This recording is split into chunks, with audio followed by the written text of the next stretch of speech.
శాంతి అవ్యక్త బాప్దాత మురళి 30/11/2006 ఈరోజు మనం రివైజ్ చేస్తున్నాం.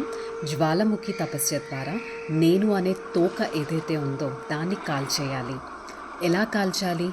కాల్చినట్టయితే బాప్దాద సమానంగా మరియు సమీపంగా రాగలరు, సమాప్తిని కూడా దగ్గరగా తీసుకురాగలరు. సో ఆ తోకను ఎలా కాల్చాలో ఇప్పుడు మనం మురళిలో చూద్దాం.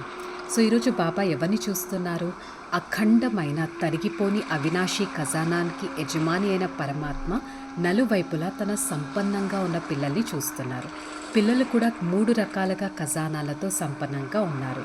ఒకరేమో పురుషార్థం ద్వారా శ్రేష్ఠ ప్రాలబ్ధపు జమా ఖాతాను పెంచుకున్నారు.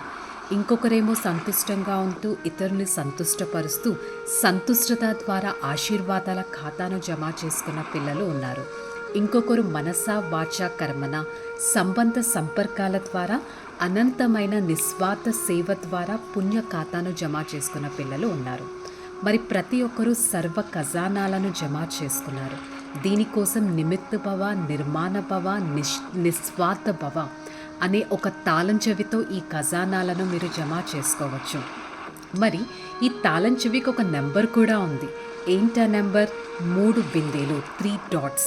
నేను ఆత్మ బింది, తండ్రి బింది, డ్రామా యొక్క బింది. మరి ఖజానా వృద్ధి అవ్వడానికి కూడా దృఢత అనే కాన్సెప్ట్ చాలా ఇంపార్టెంట్. దృఢత ఉంటే ఏ కార్యంలో అయినా సంకల్పంలో కూడా ఆ కార్యం నెరవేరుతుంది అనే ఒక దృఢ సంకల్పం మనలో ఉండాలి. దృఢత ఉన్న వాళ్ళు నిశ్చయబుద్ధిగా ఉంటారు, నిశ్చింతంగా ఉంటారు, నిశ్చిత స్థితిని అనుభవం కూడా చేసుకుంటారు. ఎవరి దగ్గరైతే సర్వ ఖజానాలు జమ అవుతున్నాయో వారు మన్మనాభవ అనే మంత్రాన్ని ఒక యంత్రంగా ఉపయోగిస్తారు.